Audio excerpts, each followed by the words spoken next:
Welcome to Stuff You Should Know from HowStuffWorks.com.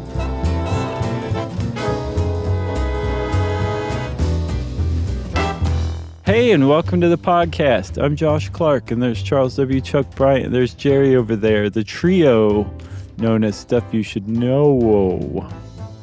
The trio. Jerry came to our live show. I know. I'm still a little giddy and in amazement. It's been a while. Jerry's. It has. I mean, I know it's not personal, but it's just, remember she used to actually go on tour with us before she got a family. Before she checked out. Yeah. Decided she loved other people more than us. I'd also like to point out the fact that Jerry is writhing in discomfort right now, Chuck. Yeah. You were really sticking it to her. No, she's fine. Well, it was a great show, probably because Jerry was there. And everybody, well, I guess you would have heard it by now because these are coming out after Christmas. Yeah. Time warp. Yeah. Let's do the time warp dance, Chuck. And everybody's like, gee, sure would be nice to see some of the things you're talking about. Mm-hmm. Which you can do maybe next year. You mean in person? Yeah, if you want to do another live Christmas show? Sure, yeah, I'm down with that. I mean, we paid money for Christmas decorations. We did. I feel like we need to reuse those. Yep.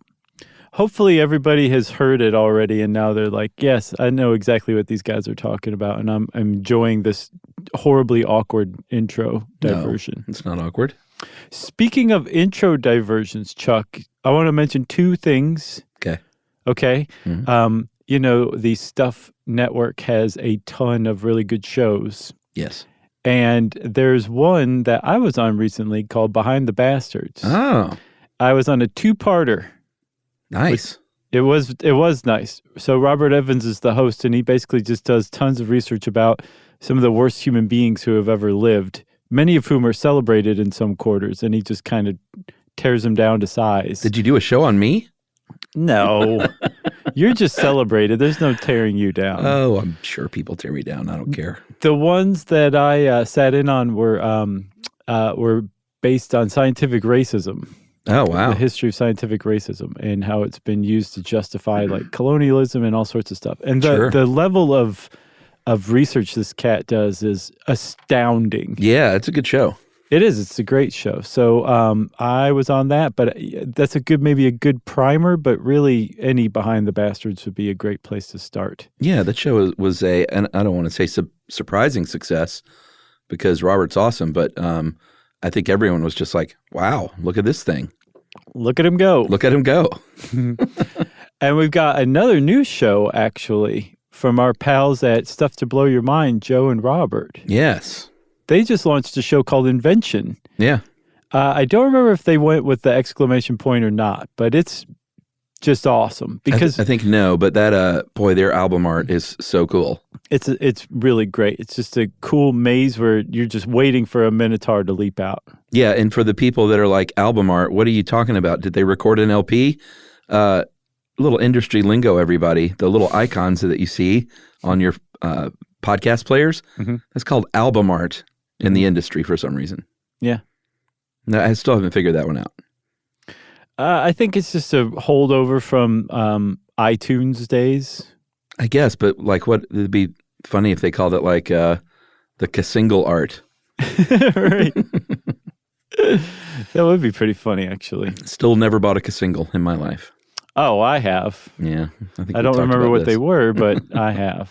So anyway, go check out Invention. You're going to love it. If you're a Stuff to Blow Your Mind fan, it's Joe and Robert doing their thing, but on different topics. You're just going to love it. And then if you're not a Stuff to Blow Your Mind fan, well, you're welcome for introducing you to two awesome podcasts at once. Yeah, those guys are great. Yeah.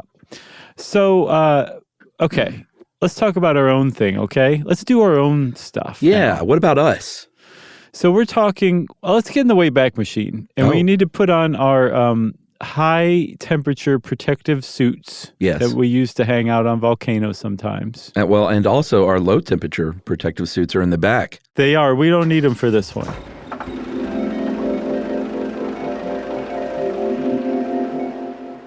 Well, what day are we going to? We're going to June 30th, 1908. So the temperature is probably about 70 degrees. Actually, early in the morning, we're going to get there around 7 a.m. to give ourselves some time to get set up.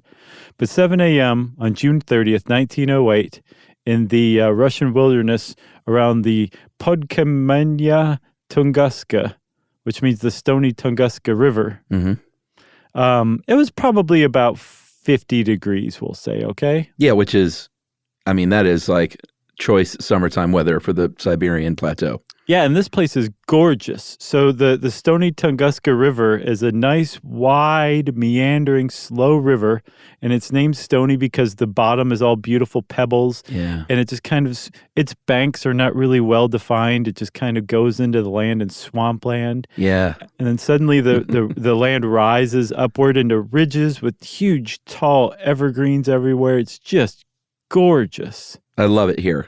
You know what we call those rocks in the south? Skipping rocks. Oh, they are skipping rocks. They call them that in Russia, too. Oh, really? Yeah. Skibinsky rocks. Emily the other day was like, I wish I could skip rocks. And I was like, dude, you just got to get the right rocks. That's really the key. Yeah. I mean, sure, there's techniques in the wrist and everything, yeah.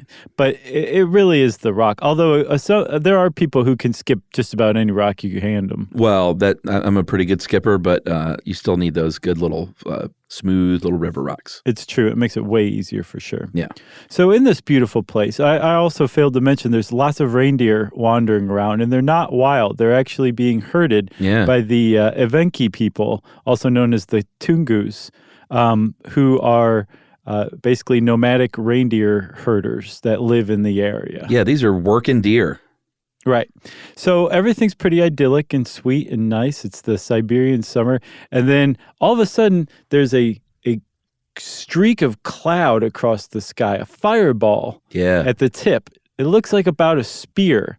And then all of a sudden, this is 7:17 a.m. local time, all of a sudden that fireball disappears. And then a huge flash of light explodes in the sky. And that's followed very quickly by a huge burst of heat. And then after that is followed by a huge shock wave. And a massive explosion has just taken place, the likes of which have never been seen in recorded human history. Yeah, where are we? Are we dead now? No, we're in our protective bubble. Since we're actually visiting from another time, we're still in this time. Okay. We're just kind of visiting as in like a movie. I never really quite wrapped my head around the physics of it, but we're safe. Okay, good. We're not dead. Now, if Jerry killed us while we were paying attention to the Tunguska blast, in this life, we would be dead. Yeah, when you talk about explosions, this was, and depending on where you look, it was something in the order of 100 to 1,000 times more powerful than the Hiroshima atomic bomb.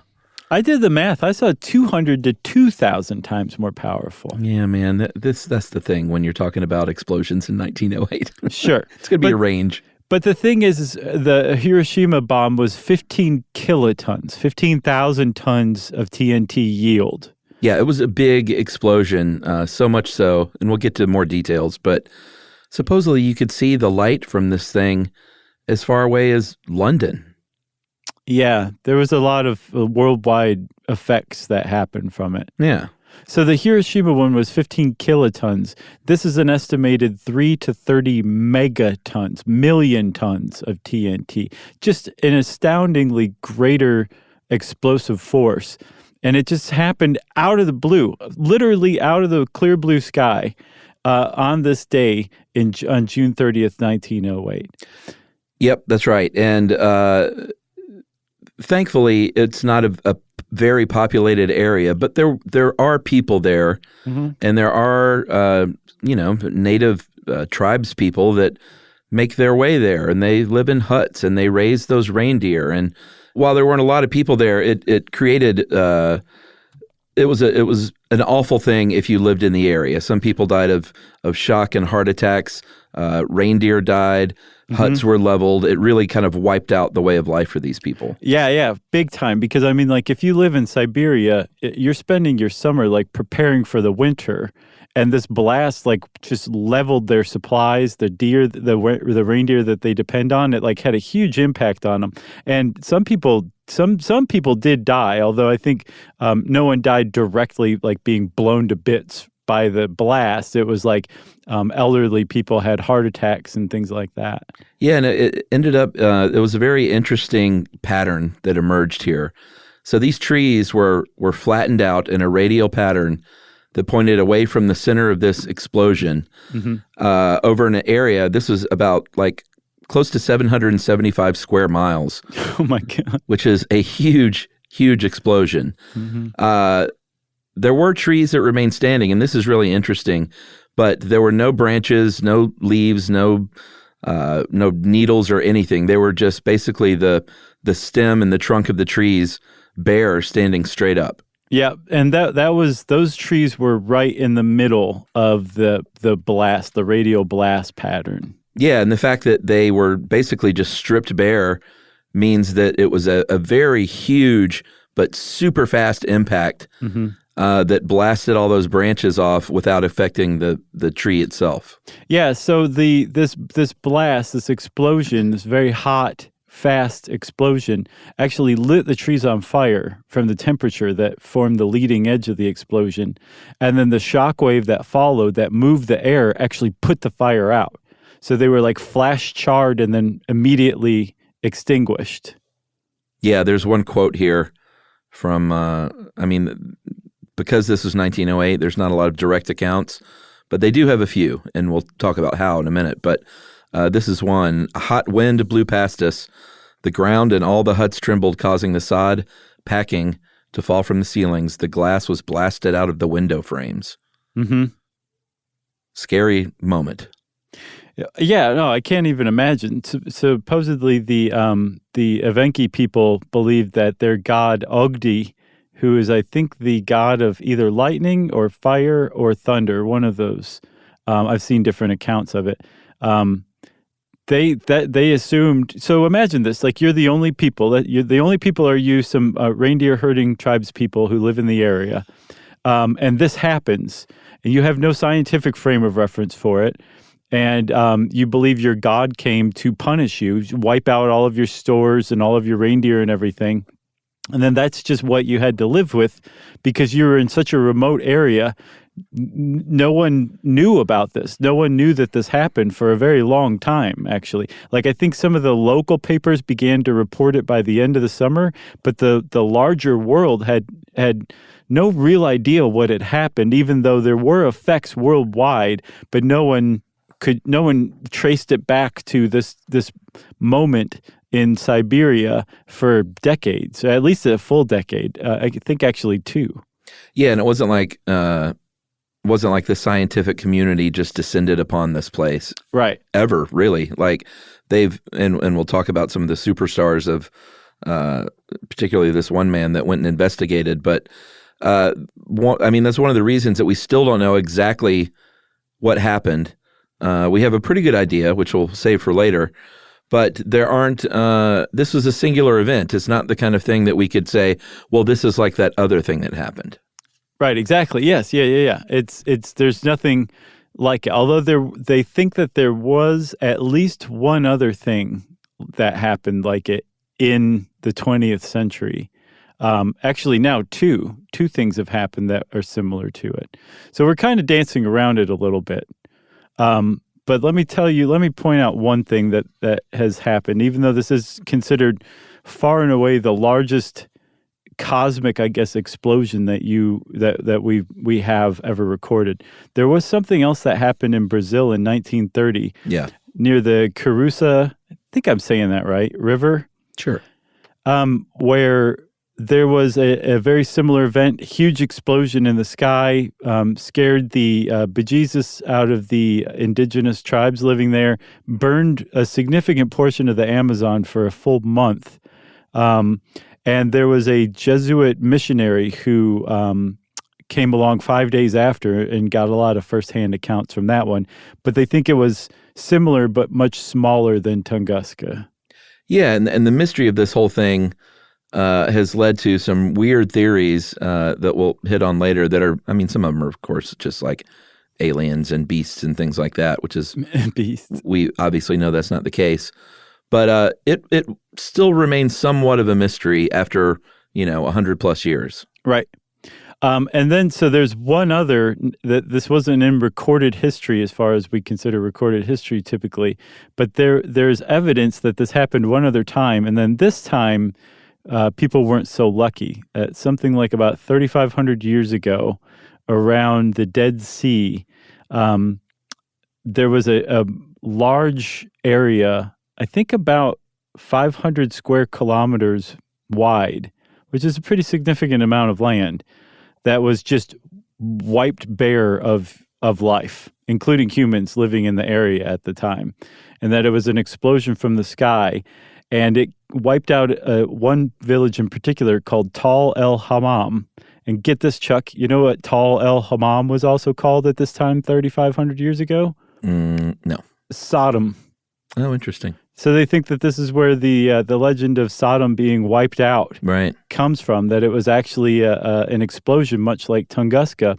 And they found shards of like pottery from the time that the outsides have been turned to glass. Some of the particles inside have been gasified. And for this to have happened without like doing anything more to the pottery means that it happened like in an instant, and that the air temperature was suddenly about 4,000 degrees Fahrenheit. Amazing. And the other thing that happened too, and this I think also kind of bolstered the Sodom legend, was that a lot of the Dead Sea salts were pushed across the land over this huge amount of land, and took like what was once fertile and turned it into like dead, sterile land because it was salted, and it took something like 600 years for the area to recover from that. Wow. Isn't that fascinating? It sure is. Let's take a break, because I think you can tell I'm getting a little worked up here. Indeed. All right, well, we'll be right back, everybody, with more amazingness.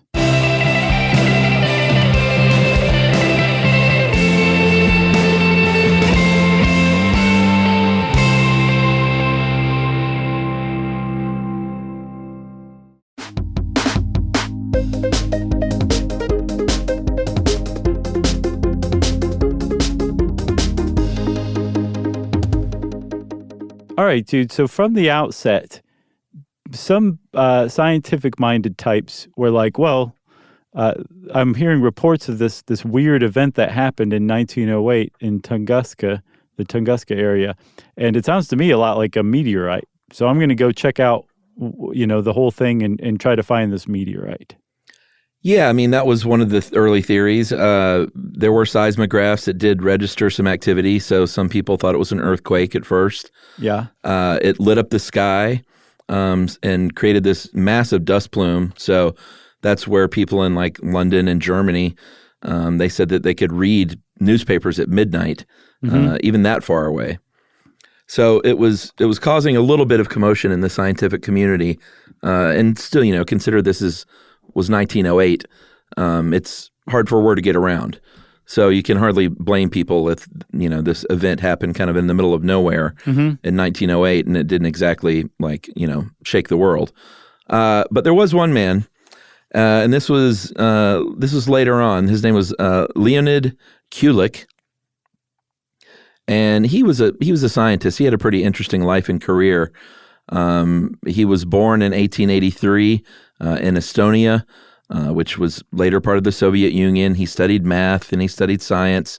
He fought in both World War I and World War II, which is really interesting because I'm curious about the number of people who were unfortunate enough to experience both those wars. Yeah, there were probably a lot. Not a ton. I mean, if you do the math, like you would have had to have been pretty young and then pretty old. I gotcha. For a soldier. Not that many. To have fought in both of these. Right. But in 1921, he had the task of examining meteorites within the Soviet Union, and that's where I got the impression that the first sort of scientific fire was lit under his butt to get into studying meteorites. Yeah, well, no, he was already studying meteorites, and he read some of those local press clippings that had been written like 10 or 12 years before, and that he kind of pieced together like, oh, this sounds a lot like a meteorite impact. My job is already to go find meteorites because they, when they strike the ground, they have all this rich mineral ore with them. So I'm going to go find it, and the government can come mine it, and that's my job. So if Leonid Kulik had not read some of these accounts and then traveled to the area, we would probably not have anywhere near the kind of understanding or awareness of the impact that we have today. Yeah. So was that succinct enough for you? Yes, I think so. Okay, good. So, like I was saying, in 1921, he was given the task of studying meteorites in the Soviet Union, and so by the time 1927 rolls around, he's got a pretty good knowledge bed that he's sleeping on every night. Right. So he makes his first, he makes eventually 3 trips here to try and study things. The first one, unfortunately, he didn't even find the site because there was poor mapping going on.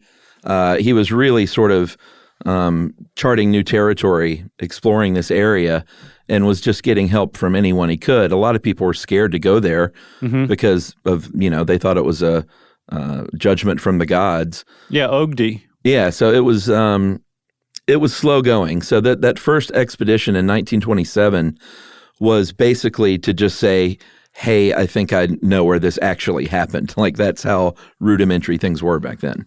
Yeah, I think, so was it the first expedition in 1927 he didn't make it in? Did he also make it the same year, or was it a different year? Did he also make it back there the same year? Yeah.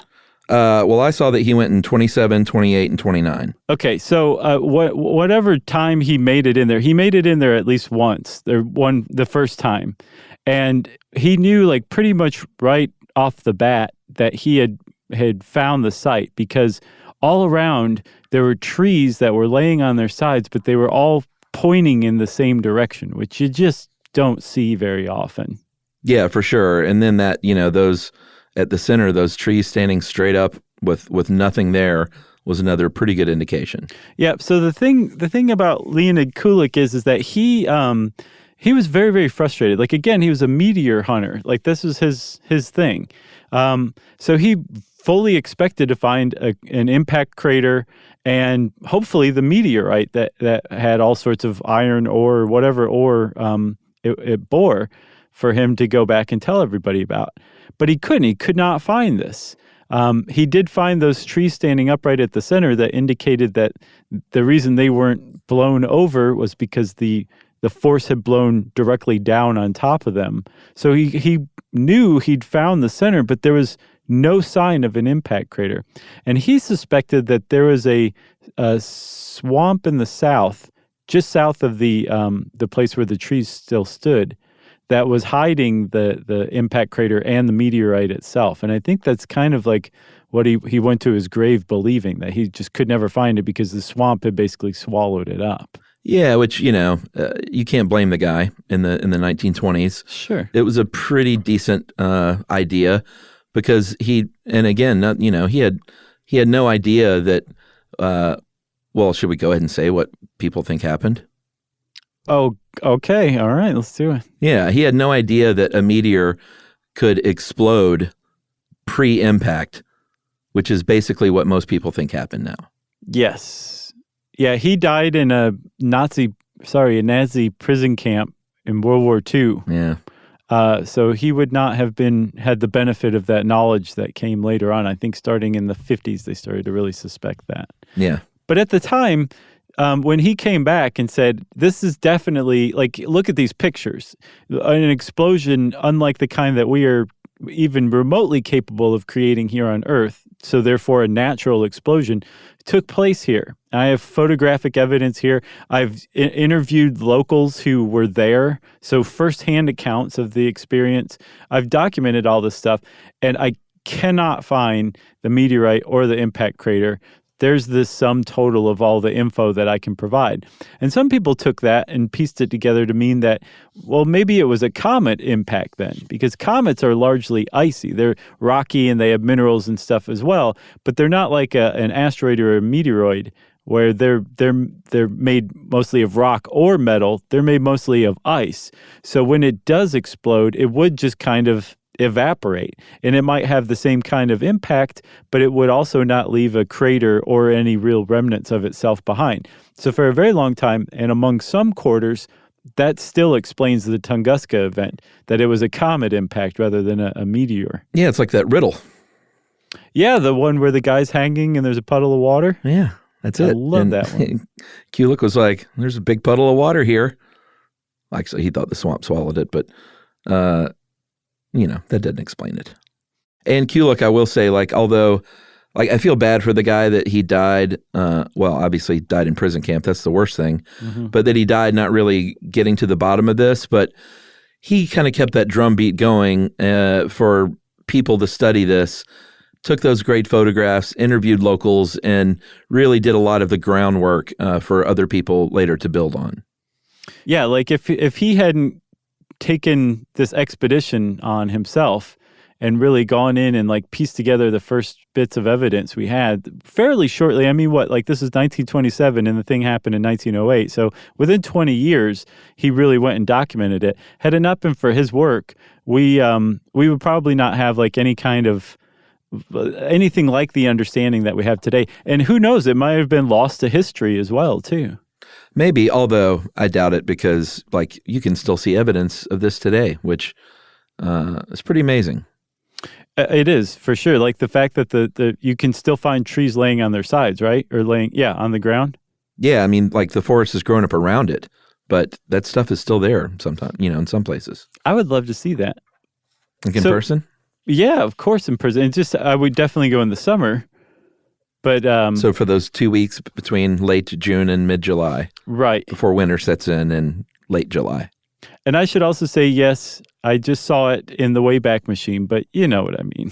Yeah, and this was it's still not a populated area, so it's not like things have built up around it. It's still largely the same as it was back in 1908. Yeah, there's a little town called Vanavara.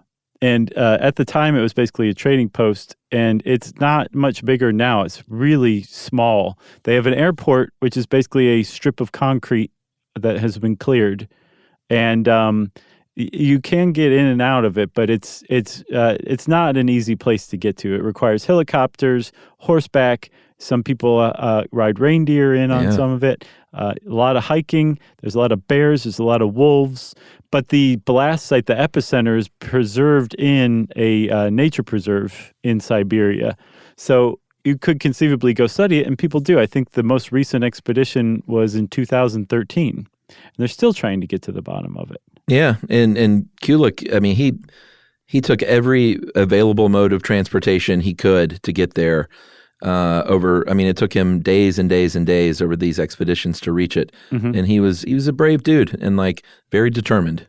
So Kulik found a couple of other things. He found that the ground around the epicenter was actually scrunched up like a rug gets from the blast, which must have been astounding to see on a massive scale. But he also saw that there were holes, really strange circular holes that were just a few yards deep, but up to 50 or 100 feet in diameter. And he had no idea what he was looking at. He knew that it must have something to do with the explosion, but it's just peculiar. He hadn't seen those before. There was nothing in the literature to explain what he was looking at. And so some of the stuff that he documented, it was great documentation, and he was a very brave person for going and undertaking this expedition. But he also laid the groundwork for basically everybody with a theory to come along and suggest that their theory was what explains the Tunguska event. And like you kind of referred to earlier, some of them are kind of out there. So let's take a little bit of break, and we're going to come back and get into some explanations for the Tunguska event. Including the real one.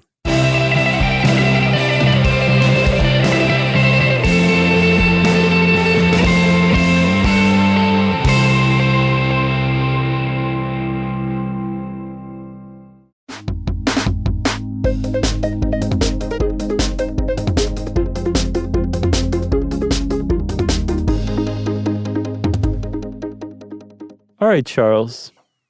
You've heard of this before, right? Yeah. So, like, did you grow up with this? Was this one of the things you were just aware of as a kid? No, it's, something that I became aware of with the internet. I think I heard about it from my Time Life Unsolved Mysteries books. Oh, sure. Which, just God bless those things. The set of those books, the Uncle John's Bathroom Readers, and a David Letterman top 10 list from the 90s book, probably are the three things that shape my brain more than anything else. Yeah. Yeah. It says a lot. Mad Magazine, too. You got to throw Mad in there. Yeah, I can't forget Mad. Sorry. Thank you for saving me on that. Yeah. So here's some of the theories that have kind of come and gone over the years. As we said, that Culex was that it was this meteor was swallowed up by the swamp south of the impact zone. Mm-hmm. Other people suggested that it was Lake Chico in Italy, and that they were just off by their mapping skills were poor. And so this was the actual impact crater, and it is now a lake. But now we think that they just didn't draw maps well back then, because that wasn't on previous maps, and everyone's like, but now it's here, so that's what it is. Right, yeah. But like you were saying, I think it was just so remote, and people weren't drawing maps of it that it just hadn't been bothered to be put on. Exactly, which I totally believe. I think the comet, are there people that still believe it was a comet? Yeah, there are. Really? Yeah. Well, let me explain why. There have been surveys of the site that are looking for traces of things that would be telltale signs that it was definitely a meteor. Like there are different kinds of meteors, but most meteors are either really stony, rocky, that it's basically like a chunk of earth, or it's like super metallic. It's basically like a big ball of metal or whatever. And there's like it's a spectrum, right? There's like, it can fall anywhere in between those totally rocky and totally metallic. But the stuff aboard are going to be basically the same things. It's just the concentration of them. But one thing that you would find on like a meteorite is something like iridium or osmium. They're things you would find in Earth, but you have to go to the center of the Earth to find them. They're not on the surface. So if you find those things on the surface of Earth, it strongly suggests that a meteorite impacted Earth. Well, they've found not much osmium or iridium around the Tunguska site. So they think that actually is kind of a thing, that it suggests that maybe actually it was a comet, because a comet would have those things, but just not in high concentration, because it would mostly be a big ball of ice. Right. So that's kind of kept the comet thing alive as recently as just the last few years. Yeah, well, they did surveys in the 50s, and they did find space dust, is probably the best way to say it. They did. It's true. Yeah, so they found, what was extraterrestrial rock dust. They found it in the area. They found it in the soil, and it does match the date of the event. So that to me means that the leading theory is probably correct, which is that a meteor exploded about 3 miles above land, which basically just blew it to dust. And that's why there aren't huge chunks of rock laying everywhere. Yeah. So that's the predominant theory right now, is that it was a meteor that blew up, like you said, I think something like a half a dozen miles over the surface of the Earth in the atmosphere. And it blew up with such force that not only did it cause the ground to buckle and bend and turn into like a rug and blow 80 million trees down over a couple hundred square miles, it also just blew itself and any evidence of itself just into smithereens, into dust. And so that dust layer is the only remnants of it left. But the problem is they didn't know how that could happen. Like, that's, if you put all the evidence together, that's the picture it painted. But at the time, and until very recently, science was like, we don't know how something like that would happen. It seems like that is what happened, but how would that even happen? Yeah, and it explains the fireball in the sky, because that's what you would expect to see when a meteor is trucking toward the Earth. Mm-hmm. This thing was about 120 feet or larger in diameter. It was going about 33,000 miles an hour. and it was hot, like super, super hot because of friction. Right. So the thing, this huge rock, and they got all those numbers just basically reverse engineering the force of the explosion, right? Yeah. So that rock that's traveling so fast, what'd you say, like 34,000 miles an hour or something like that? Yeah, I said 33, but give or take 1,000 miles. All right, who cares at that point, right? When it hits the atmosphere, it's suddenly met with that friction and gravity and drag and everything, and that these forces acting on it all of a sudden just destabilize it. And that the pressure that's building up at the front of this huge rock is different by so much to the pressure behind it that the differential just destabilizes this rock. And because it's traveling so fast and has so much energy and there's so much heat associated with it, it doesn't just break up, it blows up. Yeah, what I'm surprised about it is that this hasn't happened more, and it must just be a very specific combination of size and speed and heat. Mm-hmm. But I'm surprised that doesn't happen more, that combination. Well, some people are worried that it could happen more. Like one of the predictions I saw is that a Tunguska-like event, we could expect it to happen over Earth maybe once every 100 to 300 years. Yeah, but we haven't seen that. That hasn't played out, right? No, but somebody who wrote an article I read pointed out like there's not some schedule that rocks follow when they're coming into Earth's atmosphere. That's just not how things work. So we hope it's like that, but it's probably much less predictable than that. And we actually did a survey called Project Space Guard, I think, where we surveyed all of the near-Earth rocks, the big ones. And we found that none of the big ones are probably going to come near us anytime soon.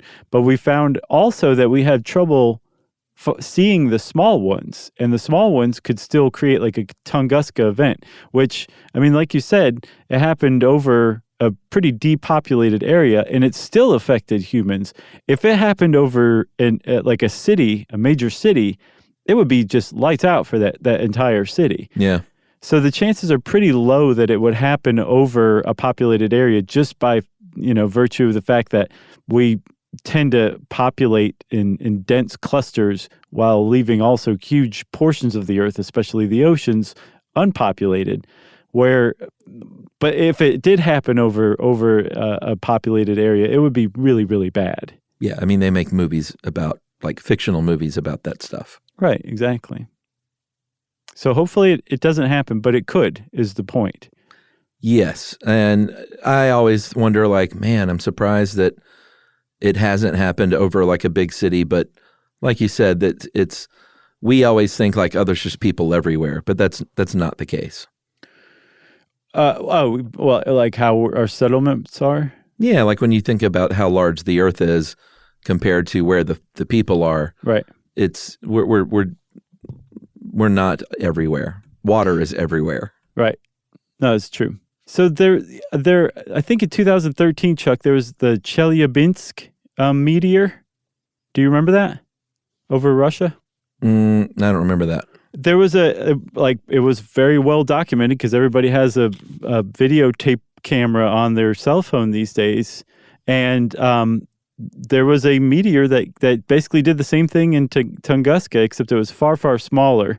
It was something like 2,000 times more powerful than Hiroshima. No, that doesn't sound right. 30 times more powerful, I'm sorry. Well, Tunguska was up to 2,000 times more powerful. But it blew the windows out of places. It knocked people down. And it really caught people's attention saying like, hey, everybody, this is a real thing. That this can happen. And if a huge one happens over a population center, then we will be in trouble. So I think it kind of caught the attention of the scientific community that this is something we need to keep an eye on, literally. Yeah, for sure. Yeah. Hopefully we will. I'm glad it's not up to me. You got anything else? I got nothing else. All right. Well, if you want to know more about the Tunguska event, type that word in the search bar of your favorite search engine, and it will bring up all sorts of interesting stuff. And since I said that, it's time for listener mail. I'm going to call this Letter from a Teacher. We love these. Hey, guys, I'm writing to thank you for helping me teach my AP psychology course. I have a degree in history and had taught just United States history and world history up until last year. But I wanted to thank you guys for helping me teach my own class. Needless to say, I have a lot of self-teaching to do in order to prepare, and years of listening to Stuff You Should Know has prepared me in a way that I was not expecting. As I taught the class, I found myself referencing knowledge I picked up from you guys, including how to train a pigeon, Stockholm Syndrome, umami, interesting, and the effects of bath salts on the brain. It also seemed to me, at least once a class, I would utter the words, I listened to this podcast once, and then dive into something like feral children and how that gives insight into development, or how a social panic works. Even got a few students to listen. Just a few. Nice. Thank you for that. All that's to say, thank you so much for what you guys do. You've given me confidence in the classroom and a constant stream of entertainment that isn't mind-numbing. And that is from Michael Jacobs from Fayetteville, Arkansas. And he came and saw us in St. Louis in May, which is where he's from. Cool. And he said, Josh, you actually ran into my sister on the street right before the show.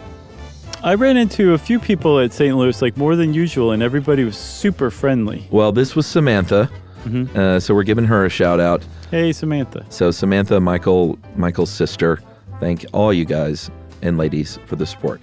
Yeah, thank you everybody who came out to that show, and actually all of our shows. You guys are really, we appreciate all of you for it. Heck yeah.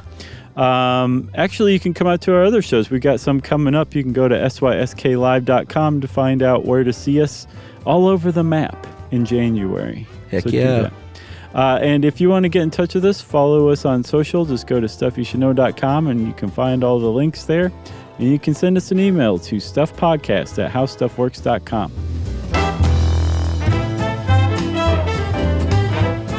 For more on this and thousands of other topics, visit howstuffworks.com.